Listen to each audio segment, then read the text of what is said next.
Fire સેફટીની બોટલની ઉપયોગ કરવાનો હોય ક્યારે ઉપયોગ કરશો? તો કે જ્યારે શોર્ટ સર્કિટ દ્વારા કે કોઈ પણ રીતે આગ લાગી હોય ત્યારે આપણે ફાયર સેફટીનો ઉપયોગ કરશું.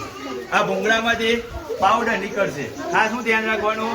પાવડર આપણે મોઢા ઉપર ન આવે, કોઈ બીજાના ઉપર નથી નાખવાનો. જ્યાં આગ લાગી હોય ત્યાં જ લાગવાનું. પછી ખોલવાનું કેવી રીતે? ખોલવાનું કેમ? તો કે અહીંયા ચાવી આપેલી છે. આ ચાવીને તમારે તોડી નાખવી પડે, અથવા તો સ્ક્રૂ છે તો ખોલી નાખો તમે અને ધીમે કરીને ખેંચવાની અને આ ચાવી જોરથી ખેંચી લેવાની એટલે ફટાક દે કે આ ખોલી જશે. આ ખોલી જાય પછી એનું કામ છે લઈને ભાગવું જોઈએ.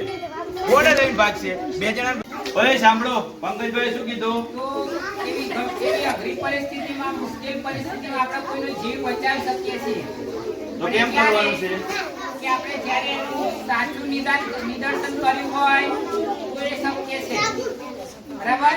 એટલે સાચી પોઝિશનમાં સાચી રીતે જો એને પુશઅપ કરવામાં આવે તો વ્યક્તિનો જીવ બચી શકે. 7મા અને 8મા વાળા આવી જાવ તો ચલો. એમ આપે છે આપણે ત્યાંથી જોઈશું. 7મા અને 8મા વાળા આવી જાવ. ચલો, પુશ કરવા માટે આ જગ્યાનો ઉપયોગ કરવાનો છે.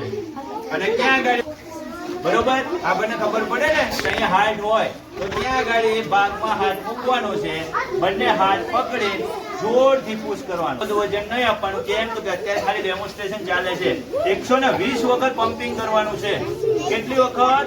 120 વખત. પહેલા 30 આપ્યા, નથી કઈ થયું. બીજા 30 આપો, હજી કઈ ના થયું તો ત્રીજા 30 માં થોડું પ્રેશર દબાવવાનું છે. સમજાય છે? તો આ રીતે તમારે સીપીઆર આપીને કોઈ પણ માણસને કદાચ અચાનક હાર્ટ એટેક આવ્યો હોય તો તમારે એને ઊભો કરવાનો. ચાલો, ઉભા થઈ જાઓ. પડે જોરથી. આ તૂટી ગયું, બરોબર? ચાવી કાઢ લેવાની. આ નીકળી ગઈ, બરોબર?